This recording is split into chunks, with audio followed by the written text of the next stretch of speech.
கிருபையும் இரக்கும் மகா பரிசுத்தம் நிறைந்த கர்த்தராகிய இயேசு கிறிஸ்துவின் இடையில்லாத நாமத்திலே எங்களோடு இணைந்து ஆராதிக்க, வார்த்தையை கேட்க ஆவலாய் வந்திருக்கிற ஒவ்வொருவரையும் இயேசு கிறிஸ்துவின் நாமத்தில் வாழ்த்துக்களை தெரிவித்துக் கொள்கிறோம்.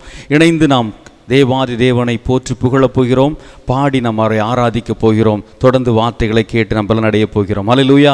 நம் கர்த்தர் நல்லவர், அவர் நம்மை விடுவிக்கிறவர். ஆமென். ஹல்லேலூயா, ஹல்லேலூயா. எரிகின்ற அக்கினி சூளையிலும் சிங்கத்தின் கெர்ச்சனைக்கும் கர்த்தர் நம்மை விடுவித்து காக்கிற தேவன். ஹல்லேலூயா. சத்துருக்கள் வெள்ளம் போல் எழும்பலாம், தேவ சேனையோடு தேவாதி தேவன் நமக்காக யுத்தம் பண்ணுகிறவரை கடந்து வருவார். ஆமென். ஹல்லேலூயா. கர்த்தருடைய பிள்ளைகளுக்கு கர்த்தரே துணையாய் இருப்பார். ஆமென். விசுவாசத்தோடு எல்லாருக்கும் தெரிந்தான பாடல், நாம் ஆராதிக்கும் தேவன் நல்லவர், நம்மை விடுவிக்க வல்லவரே என்று நாம் சேர்ந்து பாடி தேவனை மையப்படுத்துவோமா? கர்த்தர் நல்லவர். ஹல்லேலூயா. என்னோடு இணைந்து சேர்ந்து கரங்களை தட்டி நாம் உற்சாகமாய் பாடி தேவநாமத்தை மையப்படுத்துவோம். கர்த்தரை பாடி ஆராதிக்கிற ஒவ்வொருவருக்குள்ளும் கர்த்தருடைய ஆவியானவர் இறங்கி செயல்பட ஆரம்பிப்பார். கிருபை பெருகும், கர்த்தருடைய இரக்கம் கடந்து வரும், விடுதலையை தருவார். ஹல்லேலூயா. எரிகின்ற அக்கினிக்கும் ராஜாவிற்கு நம்மை விடுவிக்க வல்லவர் அவர். அவரை ஆராதிப்போம். Yes Lord. நம் ஆராதிக்கும் தேவன் நல்லவர், விடுவிக்க வல்லவரே. நம் ஆராதிக்கும் தேவன் நல்லவர், விடுவிக்க வல்லவரே. எரிகின்ற அக்கினிக்கும் ராஜாவிற்கும் விடுவிக்க வல்லவரே. எரிகின்ற அக்கினிக்கும் ராஜாவிற்கும் அவர் விடுவிக்க வல்லவர். என்னோடு சேர்ந்து ஆமென். நம் ஆராதிக்கும் தேவன் நல்லவர், விடுவிக்க வல்லவரே. நாம் ஆராதிக்கும் தேவன் நல்லவர், விடுவிக்க வல்லவரே. அவர் நம்மை காக்கிற தேவன், தூதர்களை அனுப்பி நம் கால்கள் தொடராதபடிக்கு அவர் நம்மை தாங்கி நடத்துகிற தேவன். ஹல்லேலூயா. அக்கினி ஜுவாலையிலிருந்து நம்மை காக்க வல்லவராய் இருக்கிறார். ஹல்லேலூயா. அந்த கர்த்தர் நல்லவர், இடைவிடாமல் ஆராதிக்கிற தேவன், நம்மை மறக்கிற தேவன் அல்ல. ஆமென். நம்மோடு இருந்து நம்மளுக்கு அற்புதங்களையும் நமக்கு விடுதலையும் தருகிற தேவன். சேர்ந்து ஆராதிப்போம். ஆமென். நம்மை காக்கின்றவர் தூதரை அனுப்பிடுவார், அக்கினி ஜுவாலையிலே நம்மை அவியாமல் காத்திடுவார். சேர்ந்து பாடுவோம் விசுவாசத்தோடு. ஆமென். S Lord. தம் தூதரை அனுப்பிடுவார், அக்கினி ஜுவாலையிலே அவியாமல் காத்திடுவார். இடைவிடாமல் ஆராதிப்போம். சேர்ந்து உற்சாகமாய். நம் வாழ்வில் என்றும் ஜெயமே, இடைவிடாமல் ஆராதிப்போம். நம் வாழ்வில் என்றும் ஜெயமே. நம் ஆராதிக்கும் தேவன் நல்லவர், விடுவிக்க வல்லவரே. நம் ஆராதிக்கும் தேவன் அவர் நல்லவர், விடுவிக்க வல்லவரே. நம்மை அழைத்தவர், நம்மை முன்குறித்தவர், தாயின் கருவில் உருவாவதற்கு முன்பாகவே நம்மை பெயர் சொல்லி அழைத்தவர், ஒரு நாளும் கைவிட மாட்டார். ஹல்லேலூயா. இஸ்ரவேலை கைவிடாது நடத்தின தேவர் நம்மையும் கைவிடாமல் நடத்துவார். நம் கலங்க தேவையில்லை. முன்னேறி சென்று இலக்கை நோக்கி ஓட கர்த்தர் பலன் தருகிறவராய் இருக்கிறார். பிடிக்கிற கரம் அவர் ஒரு நாளும் தளர விடாமல் நம்ம கரம் பற்றி நடத்துவார். ஜெய கிறிஸ்து நமக்கு முன்பாக செல்கிறார். சேர்ந்து பாடுவோம், ஆராதிப்போம் ஆராதனைக்குரியவரை.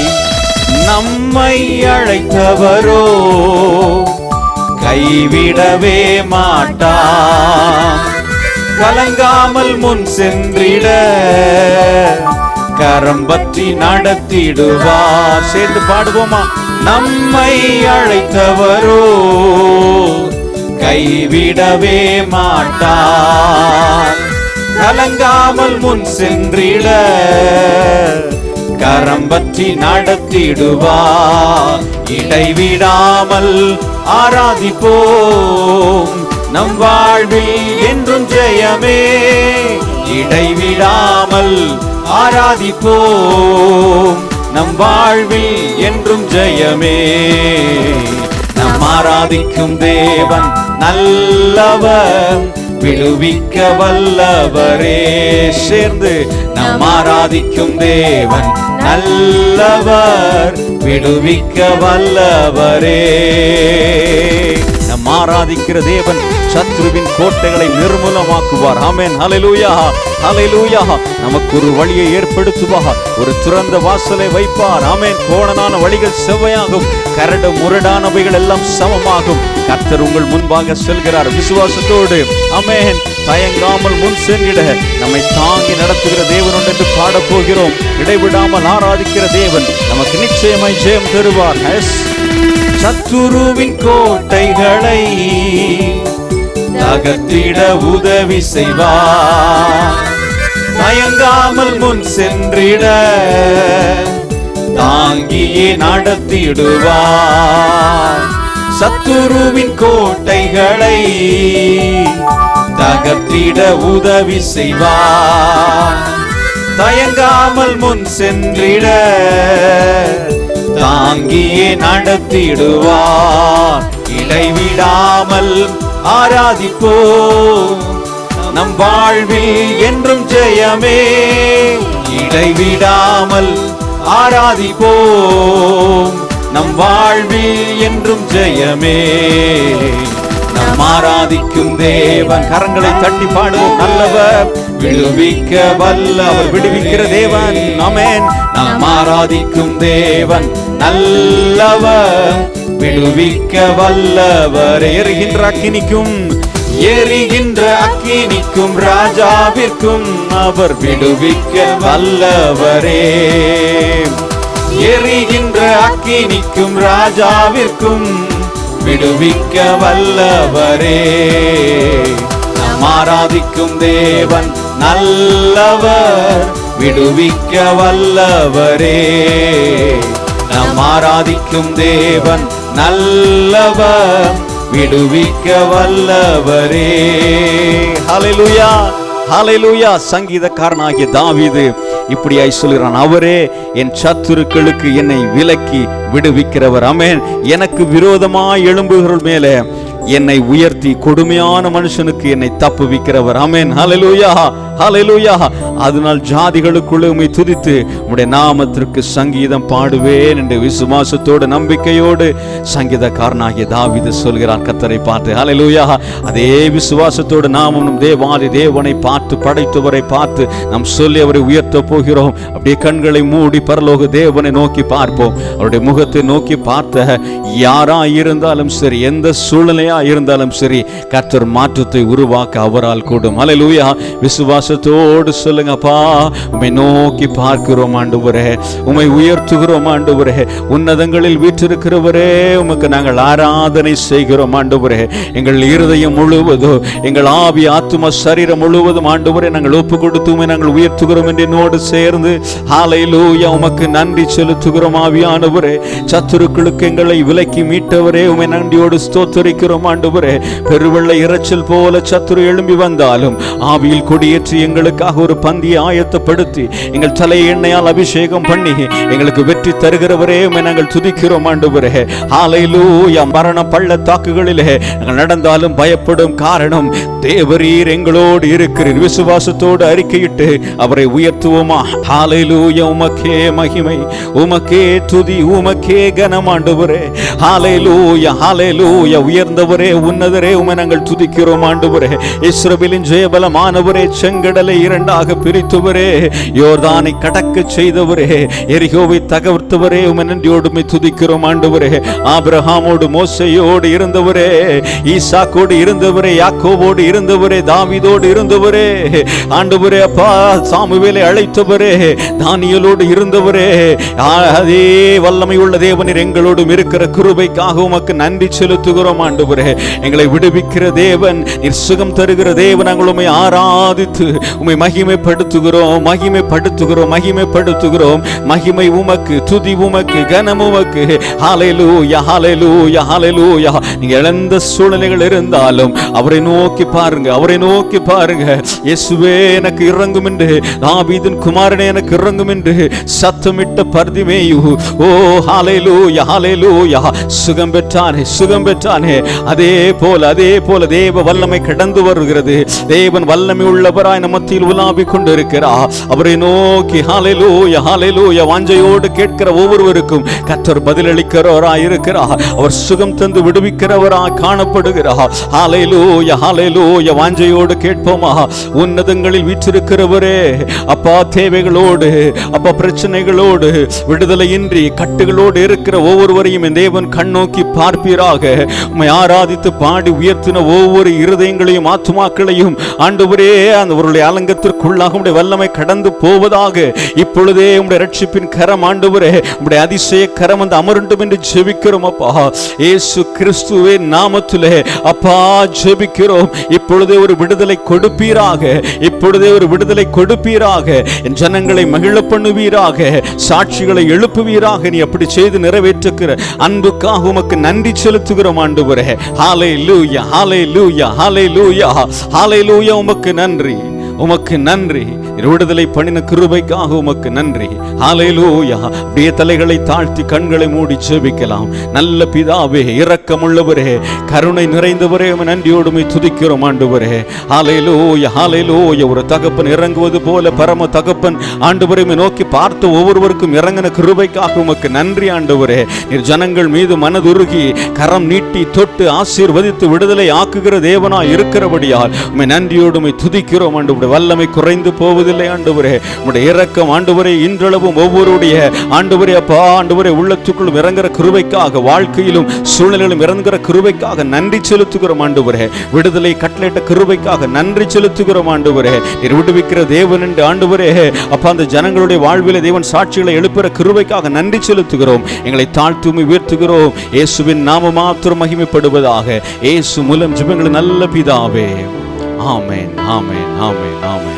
கர்த்தருடைய பரிசுத்த நாமத்துக்கு மகிமை உண்டாவதாக. இப்பொழுது கர்த்தருடைய செய்தியை கேட்கப் போகிறோம். அன்பு போதகர் இப்பொழுது செய்தியை கொண்டு வருவார்கள். நாம் இணைந்து கேட்டு பயனடைவோம். கர்த்தர் உங்களை ஆசீர்வதித்து உயர்த்துவாராக. ஹல்லேலூயா, ஆமென். கிறிஸ்துவுக்குள் அன்பானவர்களே, தர்மையான விலைக்காக உள்ளத்தின் ஆழத்திலிருந்து கர்த்தரை துதிக்கிறேன். கர்த்தர் நல்லவர், தம்மை நம்புகிறவர்களுக்கு கிருபை அளிக்கிறவர். இந்த நாளிலும் விசேஷ செய்தியோடு கூட உங்களை சந்திப்பதிலே மகிழ்ச்சி. நாம் இணைந்து ஜெபத்தோடு கூட இந்த வேத பகுதிக்குள்ளாக கடந்து செல்லலாம். தலைகளை தாழ்த்தி இருந்தவனமாக நாம் ஜெபிக்கலாமா? கிருபையும் இரக்கம் உள்ள நல்ல பிதாவே, அருமையானது வேலைக்காக உம்மை ஸ்தோத்திரிக்கிறோம், உம்மை வாழ்த்துகிறோம், உமக்கு நன்றி செலுத்துகிறோம். கர்த்தாவே, உம்முடைய வசனத்தோடு கூட நாங்கள் தேவ சமூகத்தில் இருக்கிறோம். வசனத்தின் ஆழங்களுக்குள்ளே எங்களை அழைத்து செல்லும். விசுவாசத்திலே சிறந்தவர்களாக விளங்க பண்ணும். ஆசீர்வாதங்களின் நன்மைகளையும் சுதந்திரித்து மகிழ்ச்சியோடும் சமாதானத்தோடும் கிறிஸ்துவுக்குள் சாட்சியாக வாழ எங்களுக்கு உதவி செய்யும். நான் அப்படியே செய்ய போகிறபடினால் உமக்கு நன்றி. இயேசுவின் நாமத்தில் ஆமென். பிரியமானவர்களே, இந்த நாட்களிலே அநேக மக்கள் வியாதியிலிருந்து இயேசு விடுதலை தர வேண்டும் என்று சொல்லி எதிர்பார்ப்பது உண்டு. தங்களுடைய பிரச்சனைகளிலிருந்து இயேசு தங்களுக்கு விடுதலையை தர வேண்டும் என்று சொல்லக்கூடிய வாஞ்சியோடு கூட காணப்படுவது உண்டு. ஆனாலும் எல்லாருடைய வாழ்க்கையிலும் அப்படிக்கொத்த விடுதலையும் சமாதானத்தையும் பெற்றுக்கொள்ள இயலவில்லை. என்றால் அநேகர் ஆண்டவராக இயேசு கிறிஸ்துவிலே பூரணமான விசுவாசத்தோடு கூட அந்த ஆசீர்வாதங்களை சுதந்திரித்துக் கொள்வதற்காக முயற்சிகளை மேற்கொள்வதில்லை.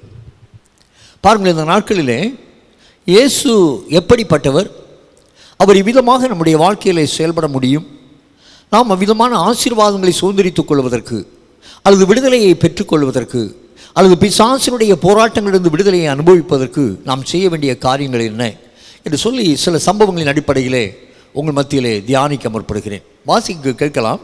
அப்போஸ்தலர் நடபடிகள் புத்தகம் 10ஆம் அதிகாரம் 38வது வசனத்தை நாம் வாசிக்க கேட்போம். நசரேயனாகிய இயேசுவை தேவன் பரிசுத்த ஆவியினாலும் வல்லமையினாலும் அபிஷேகம் பண்ணினார். தேவன் அவருடனே கூட இருந்தபடியினால் அவர் நன்மை செய்கிறவராயும் பிசாசின் வல்லமையில் அகப்பட்ட யாவரையும் குணமாக்குகிறவராயும் சுற்றித் திரிந்தார். பிதாவாகிய தேவன் ஆண்டவராகிய இயேசு கிறிஸ்துவை பரிசுத்த ஆவியினால் நிரப்பியிருந்தார். தம்முடைய வல்லமையை அளவில்லாமல் அவருக்கு கொடுத்திருந்தார். மட்டுமல்ல, அவருடைய ஊழிய காலங்களிலே தேவன் அவரோடு கூட இருந்தார். ஆனபடினால் அவர் கடந்து சென்ற இடங்களெல்லாம் அற்புதம் உண்டாயிற்று. அவர் நன்மை செய்கிறவராக சுற்றித் திரிந்தார் என்று சொல்லி வேதம் சொல்கிறது. பிசாசினால் பாதிக்கப்பட்ட அநேக மக்கள் அவரிடத்தில் வந்து விடுதலையை பெற்றுக்கொண்டார்கள். பல்வேறு விதமான வியாதியஸ்தர்கள் அவரிடத்திலே கடந்து வந்தபோது அவர் அவர்களுக்கு விடுதலையை கொடுத்தார். ராஜ்யத்தின் சுவிசேஷத்தை அவர்களுக்கு சொன்னார். நியாயப்பிரமாண சட்டங்களை அவர்களுக்கு போதித்தார். இப்படி எல்லா நிலையிலும் கிறிஸ்து இயேசுவுக்குள்ளாக கடந்து வந்த ஒவ்வொரு மக்களும் நன்மை பெற்றுக்கொள்ளத்தக்க விதத்திலே அவர் செயல்பட்டார். இவ்விதமாக ஆண்டவராகிய இயேசு கிறிஸ்து நன்மை செய்கிறார் என்று சொல்லி அறிந்தபோது திரளான ஜனங்கள் அவரை தேடி வந்தார்கள். மார்க்கு 1ஆம் அதிகாரம் 32 முதல் 34 வரைக்கும் நாம் வாசிக்கும்போது அங்கே சொல்லப்பட்டிருக்கிறது, பலவிதமான வியாதிகளினால் உபத்திரவப்பட்டவர்களையும் பிசாசு பிடித்தவர்களையும் அவரிடம் கொண்டு வந்தார்கள். அவர் வியாதியஸ்தரை சுத்தப்படுத்தி பிசாசுகளை துரத்தினார் என்று சொல்லி எழுதப்பட்டிருக்கிறது. இந்த தகவல், இந்த செய்தி அந்த தேசம் முழுவதும் ஒவ்வொரு பட்டணங்களிலும் ஒவ்வொரு கிராமங்களிலும் கடந்து செல்கிறது. இதை கேட்கிற அநேகர் இன்னும் அதிகமாய் இயேசுவை தேடி வருகிறார்கள். விடுதலையை பெற்றுக்கொள்கிறார்கள். அவருடைய போதகத்தை கேட்கிறார்கள். அவர்களை விசுவாசம் முழுமையாக வைக்கிறார்கள். ஹல்லேலூயா!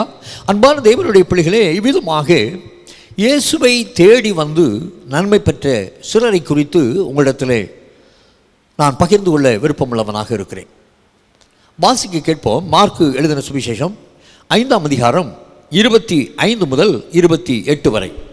அப்பொழுது 12 வருஷமாய் பெரும்பாடுள்ள ஒரு ஸ்திரீ அநேக வைத்தியர்களால் மிகவும் வருத்தப்பட்டு தனக்கு உண்டானவைகளை எல்லாம் செலவழித்தும் சற்றாகிலும் குணமடையாமல் அதிக வருத்தப்படுகிற போது இயேசுவை குறித்து கேள்விப்பட்டு, நான் அவருடைய வஸ்திரங்களை ஆகிலும் தொட்டால் சொஸ்தமாவேன் என்று சொல்லி ஜனக்கூட்டத்துக்குள்ளே அவருக்கு பின்னாக வந்து அவருடைய வஸ்திரத்தை தொட்டாள். அன்பான தேவனுடைய பிள்ளைகளே, இங்கே நாம் அறிகிறபடி பெரும்பாடுள்ள ஒரு ஸ்திரீயை குறித்து எழுதப்பட்டிருக்கிறது. பல வேளைகளில் இந்த செய்திகளை நாம் தியானித்திருக்கக்கூடும். ஆனாலும் இந்த நாட்களிலே ஆவியானவர் இந்த வசனத்தை பேச வேண்டும் என்று சொல்லக்கூடிய ஒரு வாஞ்சியை கொடுத்தபடினால் இந்த வசனத்தோடு கூட நான் உங்கள் மத்தியில் நின்று கொண்டிருக்கிறேன். அவளுடைய நிலையை சற்று சிந்தித்து பாருங்கள். 12 ஆண்டுகள் பெரும்பாடு வியாதியினால் அவள் பாதிக்கப்பட்டவள். ஒரு நாள் 2 நாட்கள் அல்ல, சில நாட்கள் அல்ல, 12 ஆண்டுகள். ஒரு சகோதரி இப்படிப்பட்ட வியாதியோடு கூட 12 ஆண்டுகள் வாழ்வது என்பது ஒரு அரிதான ஒரு காரியம். சிலர் இந்த வியாதியிலே மரித்து போவது உண்டு. அப்படி இருந்தும் இந்த சகோதரி தேவனுடைய கிருபையினால் குணமாகத்தக்கதாக இந்த வியாதியை அவள் அடைந்திருந்தும் 12 ஆண்டுகள் அவள் வாழ்ந்திருக்கிறாள். ஆச்சரியமான ஒன்று. இப்படிப்பட்ட பெண்களை குறித்து வேதம் என்ன சொல்கிறது? லேவியராகமம் 15ஆம் அதிகாரம் 25 நாம் வாசிக்கும்போது அங்கே சொல்லப்பட்டிருக்கிறது. இப்படிப்பட்ட ஸ்திரீகளை குறித்து அங்கே எழுதப்பட்டிருக்கிறத நாம் பார்க்கலாம். இவர்கள் தீட்டுப்பட்டவர்களாக எண்ணப்படுவார்கள். இவர்கள் படுத்திருக்கிற இடத்திலே இன்னொருவர் படுக்கவோ, இவர் உட்கார்ந்திருக்கிற இடத்திலே இன்னொருவர் உட்காரவோ, இவர்கள் தொட்ட பொருட்களை இன்னொருவர் தொடவோ கூடாது. அப்படி இருந்தால் அவர்களும் தீட்டுப்பட்டவர்களாக கருதப்படுவார்கள். 7 நாட்கள் அவர்களும் தீட்டாக இருக்க வேண்டும் என்று சொல்லி வேதம் திட்டமாய் தெளிவு சொல்கிறது. ஒருவேளை தொடர்ந்து இந்த வியாதி இருக்குமேயானால் அவர்கள் புறக்கணிக்கப்பட்டவர்களாகவே காணப்பட வேண்டும். எவ்வளவு கொடுமையை இந்த சகோதரி அனுபவித்திருப்பாள், சிந்தித்து பாருங்கள். 12 ஆண்டுகள் இந்த வியாதியினால் அவள் அலக்கடிக்கப்படுகிறாள். உதிரப்போக்கு நின்று போகவில்லை. 12 ஆண்டுகள். எவ்வளவு வேதனை, எவ்வளவு துக்கம், எவ்வளவு புறக்கணிப்புகளை அவள் அனுபவித்திருப்பாள், எவ்வளவு நிந்தையை சகித்திருப்பாள். சிந்தித்து பாருங்கள். அன்பான தேவனுடைய ஜனமே, இன்றைக்கு பலவிதமான உபகரணங்கள் நமக்கு இருக்கிறது. பல விதத்திலே அந்த வியாதியை சுத்தப்படுத்துவதற்கு அல்லது அதை ஃபேஸ் பண்ணுவதற்கு உள்ள தைரியம் இன்றைய தினத்தில் உள்ள பெண்களுக்கு இருக்கிறது. ஆனால் ஆண்டவராக இயேசு கிறிஸ்து வாழ்ந்த 2000 ஆண்டுகளுக்கு முன்பான அந்த காலத்திலே நியாயப்பிரமாணத்தின்படி தீட்டு உள்ளவளாக, புறக்கணிக்கப்பட்டவளாக, குடும்பத்தாரால் வெறுக்கப்பட்டவளாக, சமுதாயத்தால் புறக்கணிக்கப்பட்டவளாக, வலியோடும் வேதனையோடும் துடித்து கொண்டிருந்த அந்த சகோதரியை சற்று சிந்தித்து பாருங்கள். எவ்வளவு வேதனைப்பட்டிருப்பாள். இன்னும் அவளை குறித்து லூக்கா 8ஆம் அதிகாரம் 43 நாம் வாசிக்கும் போது அங்கே அறிய முடிகிறது, அவள் ஆசி உள்ளவள், செல்வம் நிறைந்தவள். ஐஸ்வர்யம் இருக்கிறது, விடுதலை இல்லை. எவ்வளவு துக்கம். இன்றைய தினத்திலே பொதுவாக மனிதர்களுக்குள்ளே ஒரு சிந்தனை உண்டு. ஐஸ்வர்யம் இருந்தால், செல்வம் இருந்தால் எதை வேண்டுமானாலும் சாதித்துக் கொள்ளலாம். அந்த நாட்களிலும் அப்படிப்பட்ட எண்ணம் நிச்சயமாக இருந்திருக்கும் இல்லையா? பாருங்கள், அவளுக்கு செல்வம் இருந்தது, ஆனால் விடுதலை இல்லை. செல்வம் இருந்தது, சமாதானம் இல்லை. செல்வம் இருந்தது, ஆரோக்கியம் இல்லை. செல்வம் இருந்தது, அவளுக்கு ஆசீர்வாதமும் இல்லை. வேதனை, துக்கம், பலவீனம். பாருங்கள், நடைபெறும் போல வாழ்ந்து கொண்டிருக்கிறாள். இந்த சூழ்நிலையே நடந்த காரியங்கள் என்ன? மார்க்கு 5ஆம் அதிகாரம் 26 நாம் வாசிக்கிறோம். பல வைத்தியர்களும் அவள் சிகிச்சை பெற்றாள். நான் வாசிக்கிறேன், அநேக வைத்தியர்களால் மிகவும் வருத்தப்பட்டு தனக்கு உண்டானவைகளை எல்லாம் செலவழித்தும் சற்றாகிலும் குணமடையாமல் அதிக வருத்தப்பட்டாள். அன்பான தேவனுடைய பிள்ளைகளே, பல்வேறு விதமான மருத்துவரிடத்தில் அவள் சென்றாள். ஆசி இருந்தபடியினால் தன்னால் முடிந்த மட்டும் மருத்துவம் செய்தாள். ஆசி முழுவதும் அழிந்து போய்விட்டது. ஆனால் வியாதியிலிருந்து சுகமாகுதல் உண்டாகவில்லை, விடுதலை உண்டாகவில்லை. ஆங்கில வேதாகமத்தில் இன்னும் அழகாக எழுதப்பட்டிருக்கிறது, she had spent all that she had and was nothing bettered but rather grew worse. அந்த நோய் இன்னும் அதிகமாக, இன்னும் மோசமான நிலைமைக்கு அவளை கொண்டு சென்றது என்று சொல்லி எழுதப்பட்டிருக்கிறது. பாருங்கள், எவ்வளவு துக்கம், எவ்வளவு வேதனை. எனக்கு அன்பான சகோதரா, எனக்கு அன்பான சகோதரி, எனக்கு அன்பான மகனே, மகளே, இந்த செய்தியை கேட்டுக்கொண்டிருக்கிற உங்களுடைய வாழ்க்கையில் ஏதோ ஒரு வியாதியினால் பாதிக்கப்பட்டு பல ஆண்டுகள் துயரத்தோடும் சஞ்சலத்தோடும் கூட வாழ்ந்து கொண்டிருக்கிறீர்களா? உங்களால் இயன்ற மட்டும் மருத்துவம் பார்த்தும் விடுதலை உண்டாகவில்லையா? வைத்தியர்களுடைய முயற்சி, மருத்துவர்களுடைய முயற்சி உங்களுக்கு பிரயோஜனத்தை தரவில்லையா? சஞ்சலத்தோடு வாழ்கிறீர்களா? தயக்கத்தோடு வாழ்கிறீர்களா? துக்கத்தோடு வாழ்கிறீர்களா? ஒருவேளை குடும்பத்தார் உங்களை புறக்கணிக்கிறார்களோ? சமுதாயம் உங்களை புறக்கணித்து வெறுத்து ஒதுக்குகிறதோ? அருவருப்பானவன் என்று சொல்லி எண்ணுகிறார்களோ? கவலைப்பட வேண்டாம். ஆண்டவராகிய இயேசு நிச்சயமாக இன்று இந்த செய்தியை கேட்டுக்கொண்டிருக்கிற வேளையிலே உங்களுடைய வாழ்க்கையில் ஒரு பெரிய அற்புதத்தை செய்ய முடியும், செய்வார். ஹல்லேலூயா, ஹல்லேலூயா. இப்பொழுது மீண்டும் உங்களுக்காக மார்க்கு 5ஆம் அதிகாரம் 27வது வசனத்தை வாசிக்க விரும்புகிறேன். வாசிக்க கேட்கலாம். இயேசுவை குறித்து கேள்விப்பட்டு, இயேசுவை குறித்து அவள் முதலாவது கேள்விப்பட்டாள். போதும். இவ்வளவு துயரத்தோடு கூட வாழ்ந்து கொண்டிருக்கிறாள். இயேசுவை குறித்து யாரோ அவளுக்கு சொல்லுகிறார்கள், அவள் அதை கேள்விப்படுகிறாள். கர்த்தருக்கு ஸ்தோத்திரம். பாருங்கள், மார்க் 3:8-9 நாம் வாசிக்கும் போது சில காரியங்களை அறிய முடியும். நோயாளிகள் எல்லாரும் ஆண்டவரை தேடி வருகிறார்கள். பிசாசின் கட்டிலே அகப்பட்டவர்களை கொண்டு வருகிறார்கள். அவர்களெல்லாம் இயேசு சுத்தப்படுத்துகிறார். திரளான ஜனங்கள் இருந்தபடியினால் அவர்கள் என்ன செய்கிறார்கள்? அவருடைய வஸ்திரங்களை ஆகிலும் தொடுவதற்காக பிரயாசப்படுகிறார்கள். அப்படி தொட்டு எல்லாரும் குணமாகிறார்கள். ஒருவேளை இந்த செய்தி அந்த சகோதரிக்கு சென்றிருக்கலாம். இயேசு தம்மடையில் வருகிற யாரையும் புறம்பை தள்ளுவதில்லை. அவரை தேடி நாடி வரக்கூடிய ஒவ்வொருவருக்கும் அவர் விடுதலையை தருகிறார், சமாதானத்தை தருகிறார். பிசாசின் உபத்திரவத்தை அனுபவித்துக் கொண்டிருக்கிற மக்களுக்கு அவர் விடுதலையை தருகிறார். வியாதியினால் கஷ்டப்பட்டு கொண்டிருக்கிற மக்களுக்கு ஆண்டவர் விடுதலையை தருகிறார். அவருடைய வஸ்திரத்தை தொட்டவர்கள் சொஸ்தமாகிறார்கள். இந்த செய்தி ஒருவேளை அந்த சகோதரிக்கு சென்றிருக்கலாம். பாருங்கள், இந்த நாட்களிலே உலகத்திலே பல்வேறு விதமான செய்திகளை நாம் கேட்கிறோம். நல்ல செய்திகளும் உண்டு, கெட்ட செய்திகளும் உண்டு. டிவியை ஆன் பண்ணால் அங்கே ஒரு செய்தி உண்டாகிறது. யூடியூப்பில் போனீங்கன்னா அங்கே சில காரியங்களை நாம் அறிய முடியும். பத்திரிகையை பார்த்தால் அங்கே சில காரியங்களை நாம் அறிந்து கொள்ளலாம். பொதுவாக மனுஷனுடைய இயல்பு நல்ல செய்திகளை உள்வாங்குவதில்லை. கேடான காரியங்களை உள்வாங்கி அதை சிந்தித்து கொண்டிருப்பார்கள். இது மனுஷனுடைய சிந்தனை. அதே போல் ஆண்டவராகிய இயேசு கிறிஸ்துவை குறித்து பேசப்படுகிறது நற்செய்தி. இன்று உலகமெங்கும் அந்த செய்தி போய்கொண்டே இருக்கிறது.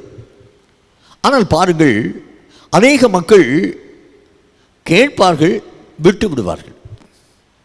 அதை தன்னுடைய இருதயத்திலே ஏற்றுக்கொள்வதில்லை. இன்னும் அநேகர் கேட்பார்கள், அதை மறந்து விடுவார்கள். இயேசுதான் இரட்சகர். அவராலே அன்றி வேறு ஒருவராலும் ரட்சிப்பு இல்லை. அவர் மட்டுமே மனுக்குலத்தை மீட்புக்காக கல்வாரி சிலுவையில் தன்னுடைய ஜீவனை கொடுத்தவர். தம்முடைய ஆத்துமாவை மரணத்தில் ஊற்றிய அக்கிரமக்காரர்கள் ஒருவராக எண்ணப்பட்டவர். அவர் மூலம் ரட்சிப்பு உண்டு. அவர் மூலம் நித்திய ஜீவன் உண்டு. அவர் மூலம் வியாதியிலிருந்து விடுதலை உண்டு. அவரால் மட்டுமே பிசாசுகளை துரத்த முடியும். இந்த செய்தி அநேகரிடத்திலே கடந்து செல்கிறது. ஆனால் எல்லாரும் அந்த செய்தியை கேட்டு தன்னுடைய இருதயத்தில் வைத்துக் கொள்வதில்லை. ஆனால் பாருங்கள், இந்த அருமையான சகோதரி அந்த செய்தியை தன்னுடைய உள்ளத்திலே வைத்து சிந்தித்திருப்பாள். கர்த்தருக்கு ஸ்தோத்திரம். ஆனபடியினாலே அவள் அதை விசுவாசித்தாள். ஆண்டவராகிய இயேசு கிறிஸ்துவை குறித்து சொல்லப்பட்ட அந்த செய்தி, அங்கே ஜனங்கள் அவருடைய வஸ்திரத்தை தொட்டதினாலே அவர்களுக்கு உண்டான விடுதலையை குறித்ததான செய்தி, இவையெல்லாம் அவளுக்கு நேராக கடந்து வந்தபோது அதை அவள் விசுவாசித்தாள். ரோமர் 10:17 வாசிக்கிறோம், விசுவாசம் கேள்வியினாலே வரும். அவள் நற்செய்தியை கேட்டாள், இயேசுவை குறித்து கேட்டாள், இயேசுவினால் உண்டான அற்புதங்களை குறித்து கேள்விப்பட்டாள். அதனால் அவளுக்குள்ளே விசுவாசம் உண்டாகிவிட்டது. ஹல்லேலூயா. இன்னொரு வசனத்தை கூட வாசிக்கலாம், ரோமர் 10:11 கூட வாசிக்கலாம். அவரை விசுவாசிக்கிறவன் எவனோ, அவரை விசுவாசிக்கிறவன் எவனோ அவன் வெட்கப்படுவதில்லை, அவன் வெட்கப்படுவதில்லை என்று வேதம் சொல்லுகிறது. ஆண்டவராகிய இயேசு கிறிஸ்துவில் விசுவாசம் வைக்கிற எந்த மனுஷனும் தன்னுடைய வாழ்க்கையிலே வெட்கப்பட்டு போவதில்லை. வேதம் திட்டமும் தெளிவுமாய் சொல்லுகிறது. ஆனால் இயேசுவை குறித்த அறிந்த அத்தனை பேரும் இயேசுவை விசுவாசிக்கிறார்களா? இன்று திருச்சபைகள் வாயிலாக மிஷனரிகள் மூலமாக நற்செய்திகள் அறிவிக்கப்படுகிறது. இயேசு ரட்சிக்கிறார் என்று சொல்லக்கூடிய செய்தி கடந்து செல்கிறது. இயேசு வியாதிகளை குணமாக்குகிறார் என்று சொல்லக்கூடிய செய்தி கடந்து செல்கிறது. பிசாசுகளை துரத்தி உன்னை ஆசீர்வதிக்கிறார் என்று சொல்லக்கூடிய செய்தி கடந்து, ஆனால் எல்லாரும் அதை ஏற்றுக்கொள்வதில்லை. ஆனால் வேதம் திட்டமாய் சொல்லுகிறது, மெய்யாகவே அவரை விசுவாசிக்கிறவன் எவனோ அவன் கேட்டு போவதில்லை. ஹல்லேலூயா. அவன் ஆசீர்வதிக்கப்படுவான், அவன் விடுதலையை பெறுவான், அவன் சந்தோஷத்தை அனுபவிப்பான், அவனுடைய வாழ்க்கை முழுவதும் மகிழ்ச்சியாக இருக்கும். கர்த்தருக்கு ஸ்தோத்திரம். ஆனால் விசுவாசிக்கிறவனுடைய விசுவாசம் எத்தகையதாக இருக்க வேண்டும்? வாசிக்க கேட்கலாம். எபிரேயர் 11:6 வாக்கியத்தை நாம் வாசிக்க கேட்போம். விசுவாசம் இல்லாமல் தேவனுக்கு பிரியமாயிருப்பது கூடாத காரியம். ஏனென்றால் தேவனிடத்தில் சேருகிறவன் அவர் உண்டென்றும் அவர் தம்மை தேடுகிறவர்களுக்கு பலன் அளிக்கிறவர் என்று விசுவாசிக்க வேண்டும். ஆண்டவராகிய இயேசு கிறிஸ்துவை எவ்விதமாக விசுவாசிப்பது? அவர் சர்வ வல்லமையுள்ள தேவன். அவரை தேடுகிறவர்களுக்கு அவர் நன்மை செய்கிறவர், தேடுகிறவர்களுக்கு பலனளிக்கிறவர். இப்படிப்பட்ட விசுவாசம் இன்று மனுஷர்களுக்கு வேண்டும். ஆனால் அநேகர் விசுவாசிப்பதில்லை. பட் இந்த சகோதரி விசுவாசிக்கிறாள். கர்த்தருக்கு ஸ்தோத்திரம். ஹல்லேலூயா, ஹல்லேலூயா. அடுத்து அவள் எந்த நிலைக்குள்ளே கடந்து வருகிறாள்? மார்க் 5:27 மீண்டும் நான் வாசிக்கிறேன். இயேசுவை குறித்து கேள்விப்பட்டு, நான் அவருடைய வஸ்திரங்களை ஆகிலும் தொட்டால் சுத்தமாவேன் என்று சொன்னாள். அவள் அறிக்கை செய்கிறாள். ரொம்ப முக்கியமான ஒரு காரியம். ஆண்டவராகிய இயேசுவை குறித்து கேள்விப்பட்டாள், அதை தன்னுடைய உள்ளத்திலே வைத்து சிந்தித்தாள். இயேசுவிலே அவளுக்கு விசுவாசம் உண்டாகிவிட்டது. இப்பொழுது அந்த விசுவாசத்தை தன்னுடைய வாயினாலே அறிக்கை செய்கிறாள். என்ன சொல்கிறாள் பாருங்கள், அவருடைய வஸ்திரங்களை ஆகிலும் தொட்டால் நான் சுத்தமாவேன் என்று சொல்லி அவள் சொல்லுகிறாள். கர்த்தருக்கு ஸ்தோத்திரம். ஆங்கிலத்திலே சொன்னாள் அந்த வார்த்தை அருமையாக பயன்படுத்தப்பட்டிருக்கிறது. For she said, if I may touch his clothes, I shall be whole. நான் குணமாவேன். இந்த நம்பிக்கையோடு கூட அவள் அந்த வார்த்தையை அறிக்கை பண்ணுகிறாள், அந்த விசுவாசத்தை அறிக்கை பண்ணுகிறாள். ரோமர் 10:10 கூட நாம் தொடர்ந்து வாசிக்கலாம். நீதி உண்டாக இருதயத்திலே விசுவாசிக்கப்படும். ரட்சிப்பு உண்டாக வாயினாலே அறிக்கை பண்ணப்படும். இன்றைய தினத்திலே அநேகர் தங்களுடைய இருதயத்தில் விசுவாசத்தை வைத்திருக்கிறார்கள். அந்த விசுவாசம் உள்ள வார்த்தைகளை தன்னுடைய வாயினாலே சொல்லி தேவனை மகிமைப்படுத்துவதில்லை, தங்களுடைய விசுவாசத்தை அறிக்கை செய்வதில்லை. ஆனால் அவள் தான் விசுவாசித்த அந்த காரியத்தை, இயேசு சர்வ வல்லமை உள்ள தேவன், அவரிடத்தில் வருகிற ஒவ்வொருவரையும் அவர் குணமாக்குகிறார், ஒவ்வொருவருக்கும் விடுதலையை தருகிறார், ஒவ்வொருவருக்கு சமாதானத்தை தருகிறார். நான் அவருடைய வஸ்திரங்களை தொட்டால் நிச்சயமாக குணமாவேன் என்பதை அவள் தன்னுடைய நாவினாலே அறிக்கை செய்தால் அங்கே எழுதப்பட்டிருக்கிறது. கர்த்தருக்கு ஸ்தோத்திரம். ஹல்லேலூயா, ஹல்லேலூயா. பாருங்கள், அவருடைய விசுவாசத்தின் அடுத்த நிலை. கேள்விப்பட்டால், விசுவாசித்தாள், இப்பொழுது விசுவாசத்தை அறிக்கை செய்கிறாள். அடுத்து நடந்த என்ன காரியம் தெரியுமா? 4வது, அவரிடம் வந்தாள், இயேசுவை தேடி வந்தாள். ஒருவேளை இயேசு இன்னிடத்தில் இருக்கிறார், இன்னிடத்தில் சென்று கொண்டிருக்கிறார் என்று சொல்லக்கூடிய செய்தி அவள் அறிந்திருக்கலாம். அவள் கேள்விப்பட்டவள் விசுவாசித்தாள், விசுவாசித்து அறிக்கை செய்தாள், அதோடு கூட இருந்து விடவில்லை. அவள் இயேசுவை தேடி வந்தாள், இயேசுவை தேடி வந்தாள். இன்றைய தினத்திலே அநேக மக்கள் செய்கிற ஒரு தவறு இதுதான். ஆண்டவராக இயேசு கிறிஸ்துவை குறித்து கேள்விப்படுவார்கள். இயேசு நல்லவர், நன்மை செய்கிறவர், ஆத்தும ரட்சிப்பை தருகிறவர், பரலோகத்திலே கூட்டி சேர்க்கிறவர் என்று சொல்லக்கூடிய விசுவாசம் உள்ளத்திற்குள் இருக்கும். ஆனால் அந்த விசுவாசத்தை தங்களுடைய கிரியைகளிலே காண்பிப்பது இல்லை. அந்த விசுவாசத்தின்படி அவர்கள் செயல்பட முன் வருவது இல்லை. ஆனபடினாலே அநேகருடைய விசுவாசம் செயல்படாமல் அழிந்து போகிறது. விசுவாசித்தும் நன்மையை பெற்றுக்கொள்ள முடியாமல் அநேக மக்கள் வாழ்ந்து கொண்டிருப்பதை நாம் அறிய முடியும். அன்பான தேவனுடைய பிள்ளைகளே, இவள் கடந்து வருகிறாள். பாருங்கள், இங்கே கவனிக்க வேண்டும். 12 ஆண்டுகள் உதிரப்போக்கு என்று சொல்லக்கூடிய பலவீனத்தால் பாதிக்கப்பட்டிருந்த அந்த சகோதரி நிச்சயமாக நான் நினைக்கிறேன் எழுந்து நடக்கக்கூட இயலாத ஒரு நிலைமையிலே காணப்பட்டிருப்பாள். யூதர்கள் இயேசுவை முழுமையாக விசுவாசிக்கவில்லை. யூதர்களில் அநேகர் இயேசுவை வெறுத்தார்கள், கல்லறிய முற்பட்டார்கள். இப்படிப்பட்ட சம்பவங்கள் வேதத்தில் இருக்கிறது. ஆனாலும் அவளுடைய யூத மார்க்கம் அவளை தடை செய்தால் அந்த தடையை உடைத்தறிந்தாள். அவள் தீட்டுள்ளவள் என்று சொல்லி சமுதாயம் சொன்னது, அந்த சமுதாய கட்டை அவள் உடைத்தறிந்தாள். இயேசுவை பற்றும் விசுவாசத்தினாலே அவள் செயல்படுவதற்கு அவளுடைய செல்வம் அவளுக்கு தடையாக இருக்கவில்லை. அவள் நம்புகிற அந்த மார்க்கம் அவளுக்கு தடையாக விளங்கவில்லை. ஐயோ, நான் பாவியான மனுஷி என்று சொல்லி சிந்தித்து அவள் தடைப்பட்டு போகவில்லை. அவள் மனிதர்கள் அவளை தடைப்படுத்த அவள் இடம் கொடுக்கவில்லை. அவளுடைய வியாதியின் பலவீனம் அவளை தடைப்படுத்தக்கூடாதபடிக்கு அவள் பார்த்து கொண்டாள். எல்லா தடைகளையும் உடைத்து போட்டு இயேசுவை தேடி ஓடோடி வருகிறாள். ஹல்லேலூயா, ஹல்லேலூயா. இன்றைய தினத்தில் அநேகர் இயேசுவண்டைக்கு வர முடியாமல் அவர்களுடைய மார்க்கங்கள் அவர்களை தடை செய்கிறது. குடும்பத்தில் சிலர் அவர்களை தடை செய்கிறார்கள், பல மனுஷர்கள் தடை செய்கிறார்கள். ஒருவேளை செல்வம் செல்வாக்கு அவர்களை தடை செய்கிறது. ஆனால் பாருங்கள், இந்த அருமையான சகோதரி எல்லா தடைகளையும் உடைத்து போட்டுவிட்டு அவள் முன்னேறி செல்கிறாள். இயேசுவை பற்றும் விசுவாசத்தினாலே இயேசுவை தேடி வருகிறாள். இயேசுவோ திரள் கூட்டத்தின் நடுவில் இருக்கிறார். சிந்தித்து பார்க்க வேண்டும். திரள் கூட்டத்திலே அவள் சிக்கிக் கொள்ளவில்லை. அவளுடைய ஒரே நோக்கம் இயேசு மண்டைக்கு வருவது. ஹல்லேலூயா, ஹல்லேலூயா. இன்று அநேக மக்கள் இயேசுவை குறித்து அறிகிறார்கள், இயேசுவில் விசுவாசம் வைக்கிறார்கள்.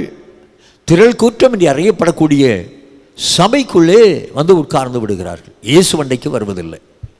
சபை ஜனங்களோட ஐக்கியம் இருக்கும், சபை ஆராதனைகள் இருக்கும், சபையில் ஃபெல்லோஷிப் இருக்கும், சபையில் ஓடி இணைந்து பல்வேறு விதமான காரியங்களை செய்வார்கள். ஆனால் இயேசுவை தங்களுடைய வாழ்க்கையில் ருசிப்பது இல்லை, இயேசுவோடு கூட கிட்டி சேர்வது இல்லை. ஆனபடினாலே அநேகர் நன்மை பெற்றுக்கொள்ள இயலாமல் தவித்து கொண்டிருக்கிறார்கள், நாம் பார்க்க முடியும். இந்த சகோதரி திரள் கூட்டத்தின் நடுவிலே மெல்ல மெல்ல மெல்ல இயேசுவை நோக்கி கடந்து வந்தாள். இயேசுவுக்கு பின்னாக வந்து அவள் நின்று கொண்டாள். பாருங்கள் அன்பான தேவனுடைய பிள்ளைகளே, அவள் திரள் கூட்டத்தை கடந்து இயேசு அண்டைக்கு வந்தாள். அவள் செய்த அடுத்த காரியம், அடுத்து நடந்த காரியம் என்ன? அவள் செய்த காரியம் என்ன? பாருங்கள், மார்க்கு 5:28 சொல்லப்பட்டிருக்கிறது. ஜனக்கூட்டத்துக்குள்ளே அவருக்கு பின்னாக வந்து அவருடைய வஸ்திரத்தை தொட்டாள். அவள் எதை விசுவாசித்தாளோ, எந்த விதத்திலே இயேசு தனக்கு விடுதலை தருவார் என்று சொல்லி அவள் நம்பி இருந்தாலோ அதே காரியத்தை விசுவாசத்தில் அபியாசிக்கிறாள். அவளுடைய வஸ்திரத்தை தொடுகிறாள். கர்த்தருக்கு ஸ்தோத்திரம். ஹல்லேலூயா, ஹல்லேலூயா. நன்றாக கவனியுங்கள். தன்னை யாரும் தடைபடுத்த அவள் விரும்பவில்லை. அந்த பலவீனத்தோடு கூட திரள் கூட்டத்தின் நடுவிலே வந்துவிட்டாள். இயேசுவுக்கு அருகாமையில் வந்துவிட்டாள். அவருடைய வஸ்திரத்தை தொட வேண்டும் என்று சொல்லக்கூடிய ஒரு ஆர்வம், விருப்பம், ஒரு தீர்மானம் அவளுக்குள் இருந்தபடியினால் ஆண்டவராகிய இயேசு கிறிஸ்துவினுடைய வஸ்திரத்தை தொட்டுவிட்டாள். ஹல்லேலூயா, ஹல்லேலூயா. அன்பான தேவனுடைய சனமே, யாக்கோபு 2:17 யாக்கோபு கூறுகிறார், விசுவாசமும் கிரியைகள் இல்லாதிருந்தால் தன்னைத்தானே செத்ததாக இருக்கும். எனக்கு அநேகருக்குள் விசுவாசம் இருக்கிறது, கிரியை இல்லை. வேதத்தில் சொல்லப்பட்டிருக்கிறது யாக்கோபு 2:22 ஆபிரகாமை குறித்து அங்கே எழுதப்பட்டிருக்கிறது. அவன் விசுவாசம் அவனுடைய கிரியைகளோடு கூட முயற்சி செய்து கிரியைகளினாலே அவனுடைய விசுவாசம் பூரணப்பட்டது என்று சொல்லி எழுதப்பட்டிருக்கிறது. கிரியை ரொம்ப முக்கியம். விசுவாசத்தை கிரியையிலே காண்பிக்கும் போது தேவன் அற்புதங்களை செய்வதற்கு அது ஏது உண்டாக்குகிறது. இங்கே அருமையான சகோதரி இயேசு கிறிஸ்துவில் விசுவாசம் வைத்தது மட்டுமல்ல, அதை கிரியையில் காண்பிக்கிறாள். இயேசு கிறிஸ்துவை கிட்டி சேர்ந்து அவருடைய வஸ்திரத்தை தொடுகிறாள். நடந்த காரியம் என்ன? வேதத்தில் சொல்லப்பட்டிருக்கிறது. மார்க்கு 5:29 உடனே அவளுடைய உதரத்தின் ஊறல் நின்று போயிற்று. அந்த வேதனை நீங்கி ஆரோக்கியம் அடைந்ததை அவள் தன் சரீரத்தில் உணர்ந்தாள். ஹல்லேலூயா, ஹல்லேலூயா. அன்பான தேவனுடைய சனமே, பாருங்கள், அவள் ஒருவேளை இந்த செய்தியை அறிந்து அப்படியே தன்னுடைய வீட்டில் இருந்திருந்தால், விசுவாசியாது இருந்திருந்தால் சரி, விசுவாசித்தாள், விசுவாசத்தோடு கூட இயேசுவை தேடி வராதிருந்தால், இயேசுவண்டைக்கு வந்தாள், திரள் கூட்டம் ஜனம் அவளை சூழ்ந்து நிற்கிறது, அவர்களில் தானும் ஒருத்தியாக இருந்து கொள்வோம் என்று சொல்லி எண்ணாதபடிக்கு இயேசுவண்டைக்கு அவள் வராதிருந்தால் என்னவாயிருக்கும்? அவள் விசுவாசித்தபடி இயேசுவை தொடாதிருந்தால், பாருங்கள், பல கேள்விகள் நம்முடைய உள்ளத்தில் பிறக்கிறது. அவள் கேட்டாள், விசுவாசித்தாள், அதை அறிக்கை செய்தாள், இயேசுவை தேடி ஓடி வந்தாள், அவருடைய வஸ்திரத்தை தொட்டாள், அவள் முற்றுமாய் சுத்தமடைந்தாள். அங்கே எழுதப்பட்டிருக்கிறது, பாருங்கள், இயேசு கிறிஸ்துவிலிருந்து வல்லமை புறப்பட்டு அவளுக்குள்ளே கடந்து சென்றது. இதை இயேசுவும் அறிந்திருந்தார். ஹல்லேலூயா, ஹல்லேலூயா. ஆண்டவராகிய இயேசு கிறிஸ்துவின் சரீரத்திலிருந்து வல்லமை புறப்பட்டு செல்கிறது. அவர் வல்லமையுள்ள தேவன், அவர் வல்லமையுள்ள தேவன். அவருடைய சமூகத்தில் வந்து அவருடைய வஸ்திரத்தை அவள் தொட்டபோது அவருடைய சரீரம் முழுவதும் தேவ வல்லமையினால் ஆட்கொள்ளப்பட்டது. உச்சம் தலைமுதல் உள்ளங்கால் வரைக்கும் தேவ வல்லமை இறங்கிற்று. அவருடைய சரீரத்தில் எந்த பகுதியில் அந்த பலவீனம் இருந்ததோ அந்த பகுதிக்குள்ளும் தேவ வல்லமை பாய்ந்து சென்றது. அவருடைய உதர ஊரல் நின்று போயிற்று. அவள் முற்றுமாய் சுத்தமடைந்தாள். ஹல்லேலூயா. இங்கே சொல்லப்பட்டிருக்கிறது, பாருங்கள், அந்த ஸ்திரீ பயந்து நடுங்கி அவர் முன்பாக வந்து விழுந்து உண்மையெல்லாம் அவருக்கு சொன்னாள். ஆமென். அங்கே நின்று கொண்டிருக்கிற எல்லா ஜனங்களும் கேட்கத்தக்கதாக ஆண்டவராகிய இயேசு கிறிஸ்து தனக்கு செய்த இந்த அற்புதத்தை சகல ஜனங்களுக்கு முன்பதாக அவருடைய பாதப்படியிலே விழுந்து அவள் அறிவித்தாள் என்று சொல்லி வேதத்திலே பார்க்கிறோம். அன்பான தேவஜனமே, ஒருவேளை இந்த சகோதரியை போல ஏதோ ஒரு பலவீனத்தினால் பல காலங்கள் நீங்கள் ஆட்கொள்ளப்பட்டு காணப்படுகிறீர்களா?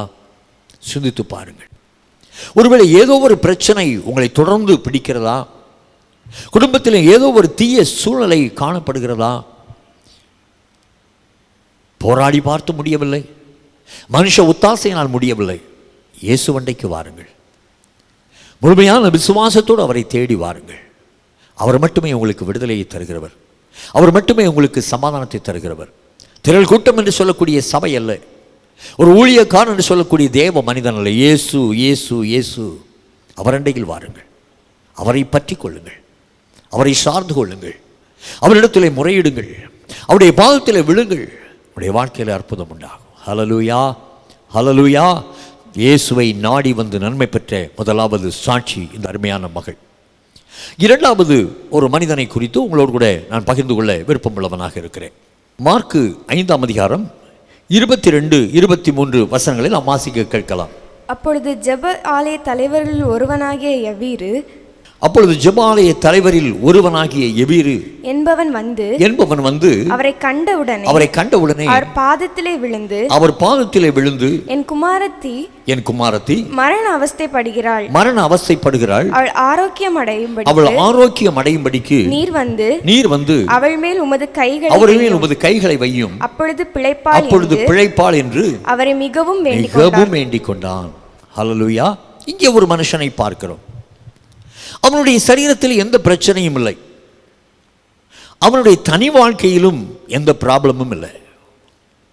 ஆனால் அவனுக்கு ஒரு அருமையான செல்வ மகள் வியாதியோடு கூட காணப்படுகிறாள்.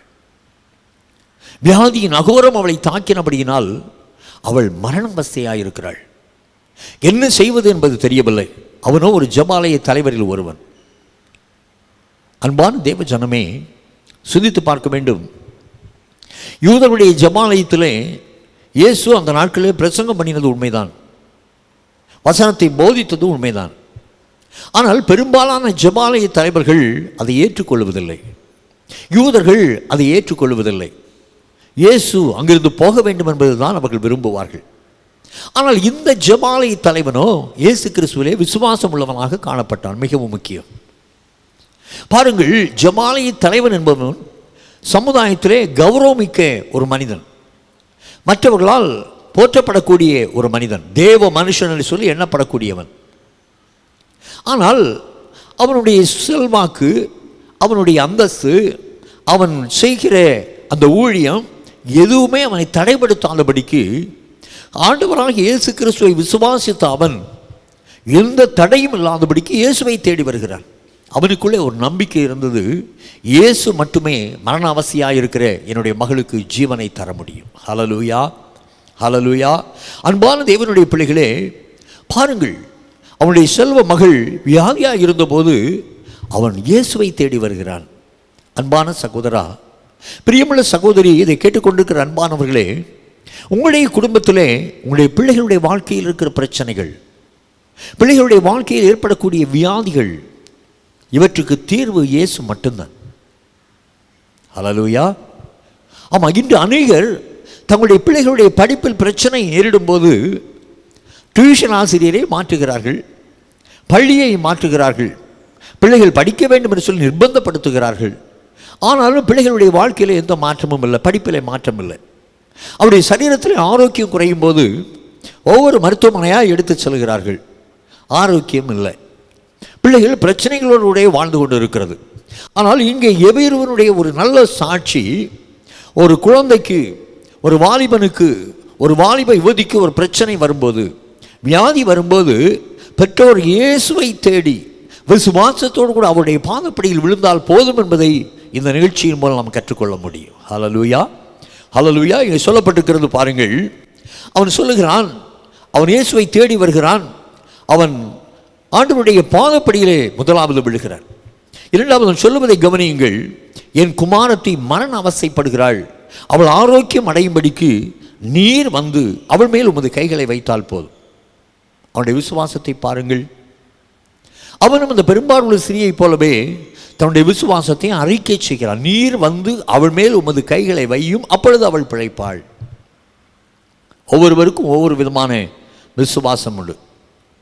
நம்மளே அநேகர் இந்த குறிப்பிட்ட ஊழியக்காரர் எனக்காக ஜெபித்தால் போதும் விடுதலை உண்டாகிவிடும் என்று நாம் சொல்லுவது உண்டு. இந்த குறிப்பிட்ட சபைக்கு நாம் சென்றால் போதும் நம்முடைய பிரச்சனைகள் தீர்ந்துவிடும் என்று சொல்லக்கூடிய எண்ணம் உள்ளவர்கள் நம்மிடையே உண்டு. ஆனால் இவன் 12 அப்போஸ்தலரை தேடி வரவில்லை, ஆண்டவராகிய இயேசு கிறிஸ்துவினுடைய பாதப்படியில் விழுந்து சொல்கிறான், நீர் வந்து என் மகள் மேல் கையை வையும். ஹல்லேலூயா. அவன் சரியான விதத்தில் அறிக்கை செய்வதை நாம் பார்க்க முடிகிறது. இயேசு வந்து என்னுடைய மகளை தொட்டுவிட்டால் போதும் அவருடைய பிரச்சனைகள் மாறிவிடும். இயேசு வந்து என்னுடைய மகளை தொட்டுவிட்டால் போதும் அவருடைய வியாதி மாறிவிடும். இயேசு வந்து என்னுடைய பிள்ளையை தொட்டுவிட்டால் போதும் அவள் ஞானமுள்ளவளாய் விளங்குவாள். இயேசு வந்து என்னுடைய பிள்ளையை ஆசீர்வதித்தால் போதும் அவள் வாழ்க்கையை ஆசீர்வதிக்கப்படும். இந்த அறிவு இன்று அநேகருக்கு இல்லாமல் இருக்கிறது. துக்கம். ஹல்லேலூயா. அவன் முதலாவது என்ன செய்கிறான்? இயேசுவண்டைக்கு வந்து தன்னுடைய விசுவாசத்தை அறிக்கை செய்கிறான். இரண்டாவது அவன் செய்கிற காரியம் என்ன? அவனிடத்தில் காணப்படக்கூடிய மிக முக்கியமான ஒரு காரியம் 5ஆம் அதிகாரம் 22 நான் வாசிக்க விரும்புகிறேன். அப்பொழுது ஜெபாலய தலைவர் ஒருவனாகிய எவீரு என்பவன் வந்து அவரை கண்டவுடனே அவருடைய பாதத்திலே விழுகிறான்.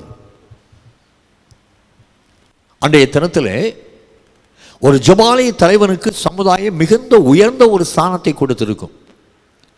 சமுதாயத்திலே செல்வாக்கு நிறைந்த ஒரு மனிதன்.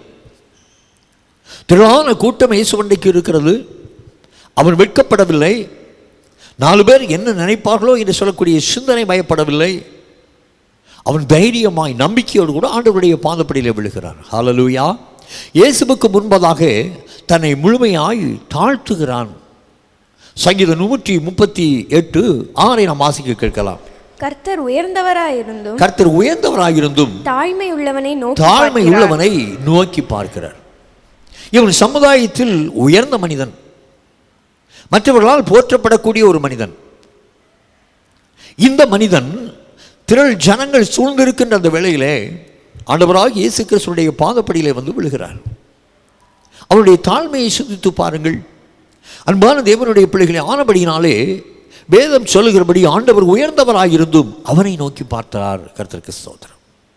ஹல்லேலூயா, ஹல்லேலூயா. பாருங்கள், அவன் விசுவாசத்தோடு தன்னுடைய விசுவாசத்தை அறிக்கை செய்தது மட்டுமல்ல, அவருடைய பாதப்படியில் விழுந்தது மட்டுமல்ல, அங்கே சொல்லப்பட்டிருக்கிறது, அவரை அதிகமாக மிகவும் வேண்டிக் கொண்டான். மிகவும் வேண்டிக் கொண்டான். ஹல்லேலூயா.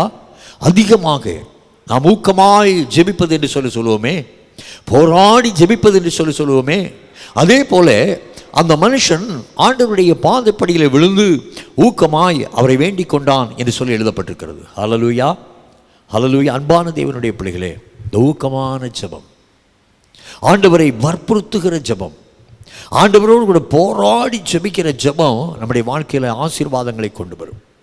இவனுக்குள்ளே விசுவாசம் இருக்கிறது. இயேசு தன்னுடைய பிள்ளைகளை ஒரு அற்புதத்தை செய்வார் என்று சொல்லக்கூடிய நம்பிக்கை முழுமையாக இருக்கிறது.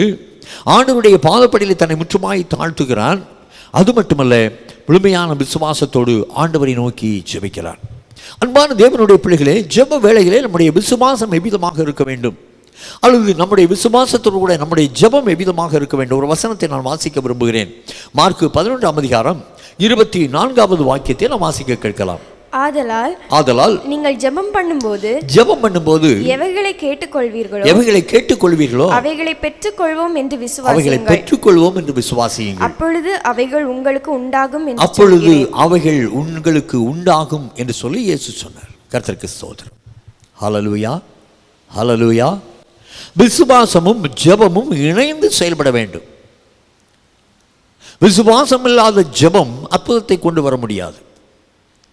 ஜெபமில்லாத விசுவாசமும் சில வேளைகளில் செயல்பட முடியாமல் போய்விடும்.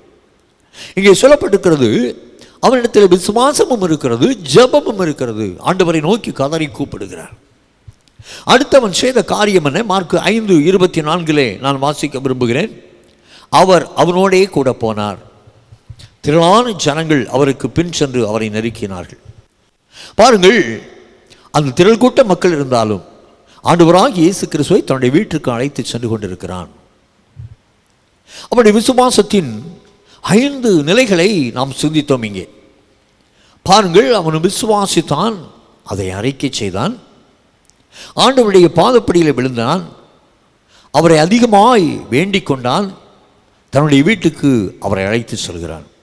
இயேசுவை தேடி வந்தான், விசுவாசத்தை அறிக்கை பண்ணினான், தன்னை அவருக்கு முன்பதாக தாழ்த்தினான், அவரை நோக்கி கெஞ்சி மன்றாடினான், அவரை தன்னுடைய வீட்டிற்கு அழைத்து செல்கிறான். ஒரு வீட்டில் இருக்கிற பிரச்சனையை தீர்க்க வேண்டும் என்றால் இயேசுவுக்கு அந்த வீட்டில் இடம் கொடுத்து விட்டால் போதும். ஒரு வீட்டில் இருக்கிற வாலிபன் ரட்சிக்கப்பட வேண்டும் என்றால் இயேசு ஒரு வீட்டிலே தங்கி இருந்தால் போதும். ஹல்லேலூயா. ஒரு குடும்பம் முழுவதுமாக கிறிஸ்துவுக்குள்ளாக வேண்டும் என்றால் இயேசுவுக்கு அந்த வீட்டில் இடம் தர வேண்டும். அவன் தன்னுடைய வீட்டிற்கு அழைத்து செல்கிறான். அவனுடைய மனைவிக்கு விசுவாசம் இருந்ததோ இல்லையோ நமக்கு தெரியாது.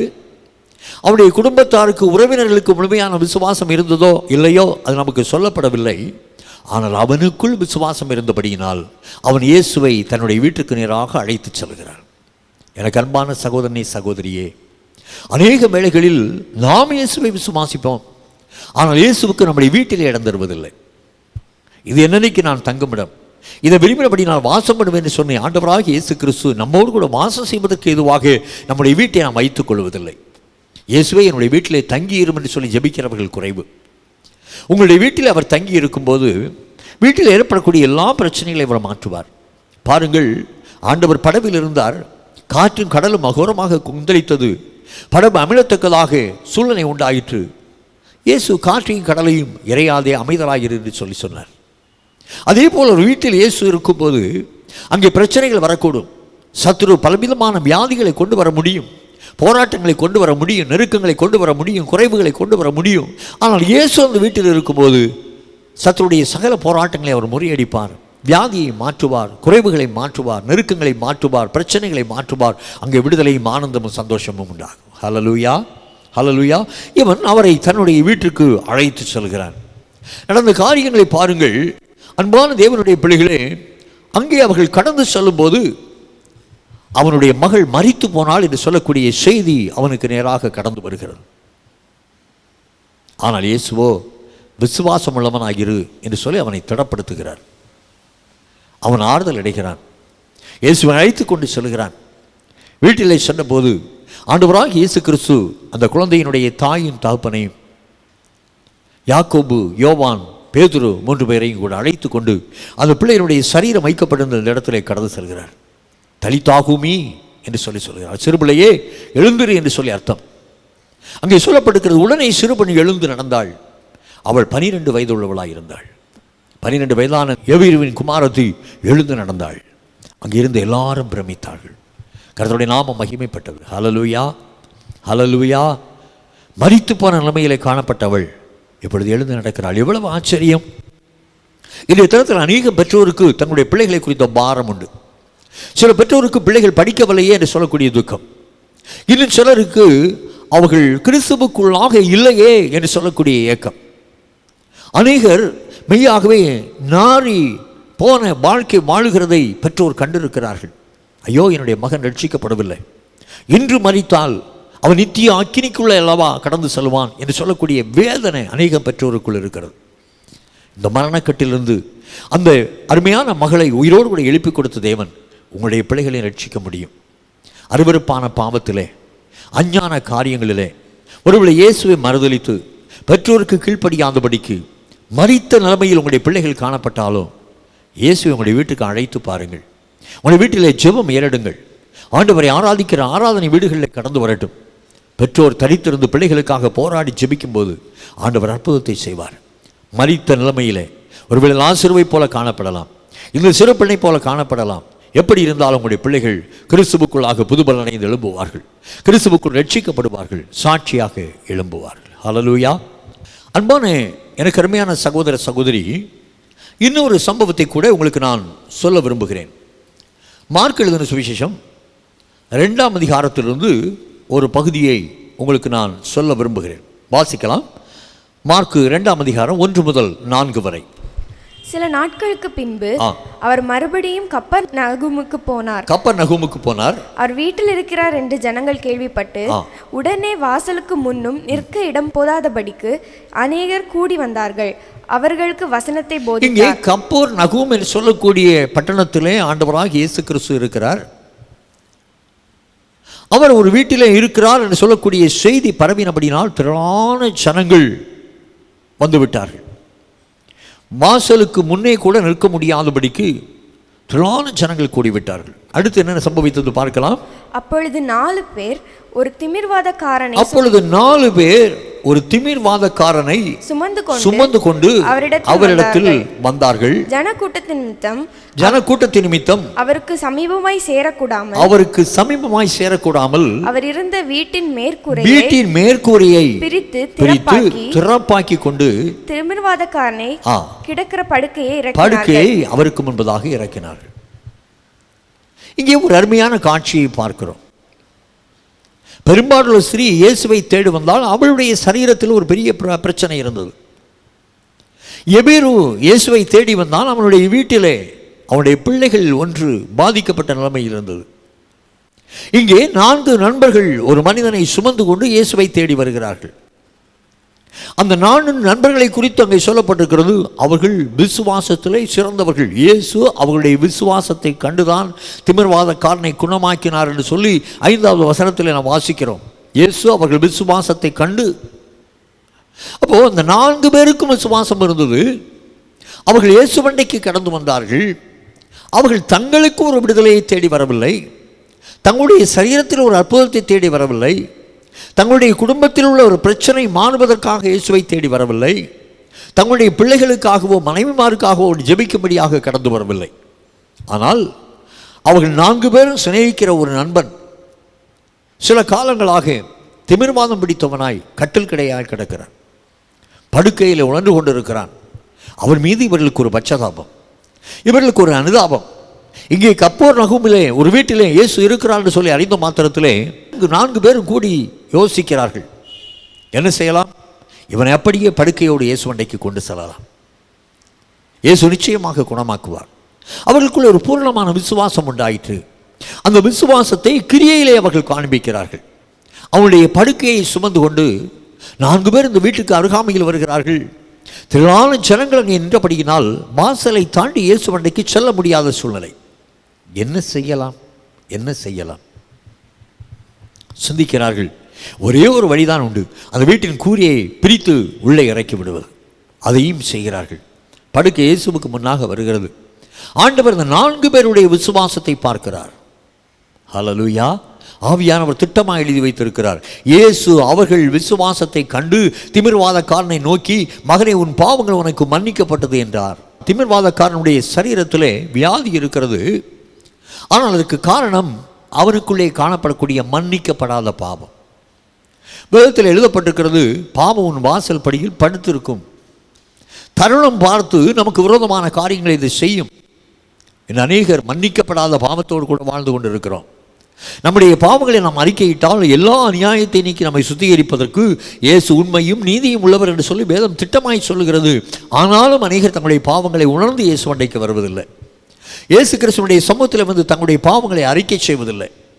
பாவம் அவர்களுடைய வாழ்க்கையில் இருக்கிறபடியினால் சில வேளைகளில் அவருடைய வாழ்க்கையில் பல்வேறு விதமான பிரச்சனைகள் உண்டாகிறது, சரீரத்தில் வியாதி உண்டாகிறது. அப்படி போல இந்த மனுஷனுடைய சரீரத்தில் ஒரு வியாதி உண்டாகிவிட்டது. இப்பொழுது பாருங்கள், ஆண்டவராக இயேசு கிறிஸ்து அவனுடைய பாவங்களை மன்னிக்கிறார். பாவங்களை மன்னித்தது மட்டுமல்ல, பாருங்கள் 11வது வசனத்தில் அவர் சொல்கிறார், நீ எழுந்து உன் படுக்கையை எடுத்துக்கொண்டு வீட்டுக்கு போ என்று உனக்கு சொல்கிறேன்.